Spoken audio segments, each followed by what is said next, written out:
आज इस वीडियो में हम बात करेंगे section 5 of Hindu marriage act पर, जो कि बात करता है कंडीशंस ऑफ वैलिड मैरिज। यानी कि अगर दो हिंदू आपस में शादी करते हैं तो वो शादी वैलिड कब मानेंगे हम। यानी कि वो 5 कंडीशंस दी गई है सेक्शन 5 में, वो अगर 5 कंडीशन वहां पर रही तो ही वो मैरिज वैलिड मानी जाएगी। तो वो कौन सी 5 कंडीशन है समझते हैं इस वीडियो में। तो पहली कंडीशन हमारे सेक्शन 5 क्लॉज आई में ये गिवन करी गई है कि neither party should have spouse living at the time of marriage.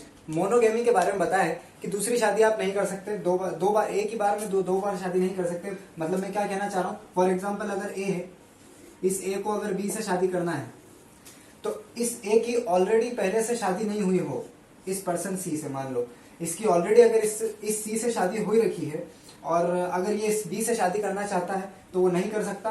और इन केस अगर वो कर लेता है तो उसे हम कहेंगे बाइगेमी, और बाइगेमी हमारे इंडिया में अलाउ नहीं है।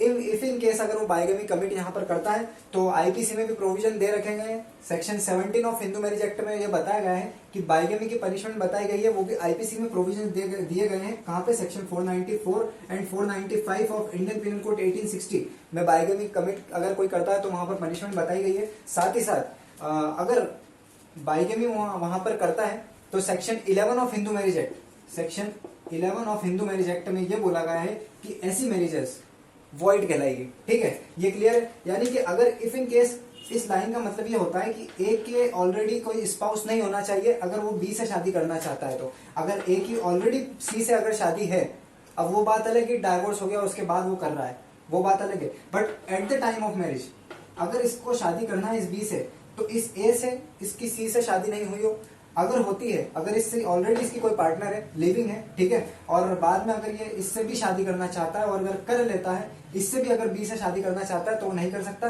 और अगर कर लेता है तो उसे हम बाइगेमी कहेंगे, क्योंकि हमारे इंडिया में सिर्फ मोनोगेमी अलाउ है एज पर the Hindu marriage act. Clear है? तो ये पहला क्लॉज ये कहना चाह रहा है। अब सेक्शन 5 के क्लॉज 2 में सेकंड कंडीशन ये बताई कि at the time of marriage, पहली बताई क्लॉज ए में कि अनसाउंडनेस ऑफ माइंड को लेकर, यानी कि अगर वो अनसाउंड माइंड का हो, यानी कि इनकेपेबल हो फॉर वैलिड कंसेंट। भाई मैरिज की कंसेंट देने के लिए वो इनकेपेबल है, साउंड माइंड का नहीं है।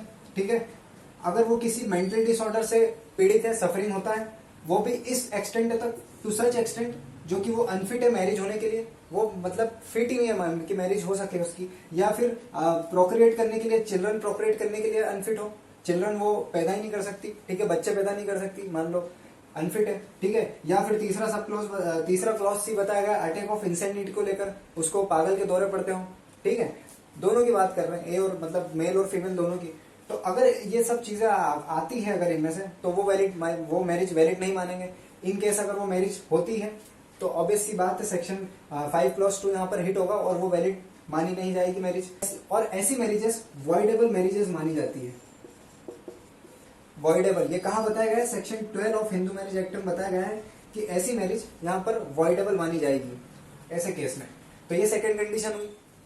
अब आते हैं सेक्शन 5 के क्लॉज 3 में। थर्ड कंडीशन क्या है यहाँ पर? सभी को पता है, एज ऑफ पार्टीज की एज को लेकर अगर शादी करते हैं तो स्वाभाविक सी बात है, हमें पता है कि दूल्हे की एज, ब्राइडग्रूम की एज जो है 21 साल की होनी चाहिए, और ब्राइड यानी कि दुल्हन की एज यहाँ पर 18 साल की होना चाहिए। लड़की की एज 18 और लड़के की एज 21 हो जाते हैं तो ही वो वहां पर एलिजिबल है, शादी करने के लायक हो चुके हैं। तो सेक्शन 5 के क्लॉज 3 में पार्टीज की एज को लेकर बताई गई है बात कि ब्राइडग्रूम की एज 21, ब्राइड की 18, तो ही वो कैपेबल है शादी करने के। इफ इन केस अगर ये नहीं होता और अगर वो शादी कर लेते हैं तो वो शादी वैलिड नहीं मानी जाएगी एज पर section 5 of clause 3 of Hindu marriage act. इसके लिए पनिशमेंट बताई गई है। और साथ ही साथ अगर ये वायलेट करते हैं पार्टीज तो वहां पर section 18 of Hindu marriage act में बता दिया गया है, section 18 of Hindu marriage act में बता दिया गया है कि अगर ये कमिट होता है, अगर यहाँ पर इससे कम एज में शादी होती है तो वो शादी क्योंकि वैलिड नहीं मानेंगे। और इसकी पनिशमेंट बता दी गई है section 18 of Hindu marriage act में कि 2 साल का jail, imprisonment, 2 years of imprisonment, और साथ ही साथ वहां पर बोल दिया गया है कि 1 लाख रुपए तक का फाइन हो सकता है। तो ये पनिशमेंट बता the section 18 of Hindu marriage act में। ठीक है, और अगर मैं कहूँ कि अगर ये शादी होती है और इस चीज को वॉइड करती है और अगर वो शादी होती है तो क्या वो वॉइड कहेंगे कि वॉइडेबल होगी, तो वो शादी वॉइडेबल मानी जाएगी। ये चीज कहां बताई गई है? Protection of child marriage, year क्या था इसका? 2006।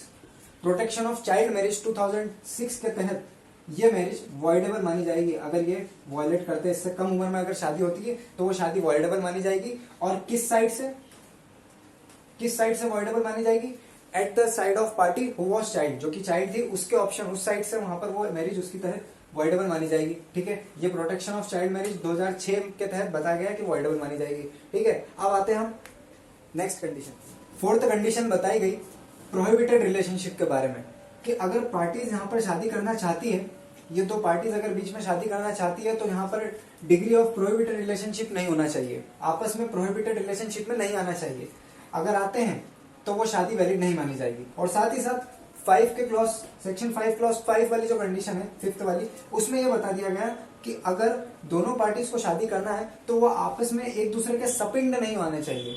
सपिंड रिलेशनशिप पर यहाँ पर बात करी गई है कि आखिर वो कौन कौन से रिश्तेदार और कौन कौन से रिलेटिव्स, कौन कौन से हमारे सपिंड में आएंगे, कौन से वो रिलेशनशिप है जो प्रोहिबिटेड मानी जाएगी।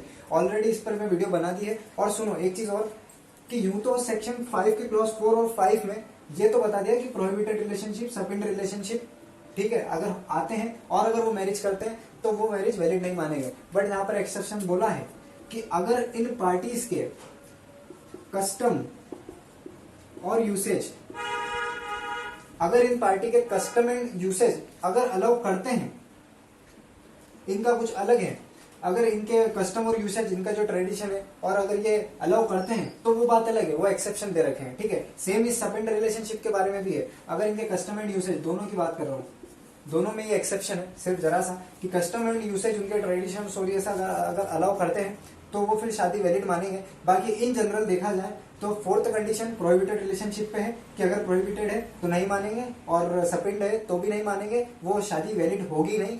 इन पर ऑलरेडी वीडियो बना दी है मैंने, ऊपर आई बटन पर आ रही होगी, जाओ पहुंचो वहां पर और देखो, और फिर वीडियो हम खत्म करते हैं। तो thanks for watching this video. अभी तक हमने ये देखा, चलो पहुंचते हैं वहां पर उस वीडियो में, sapinda relationship, prohibited relationship. Thank you.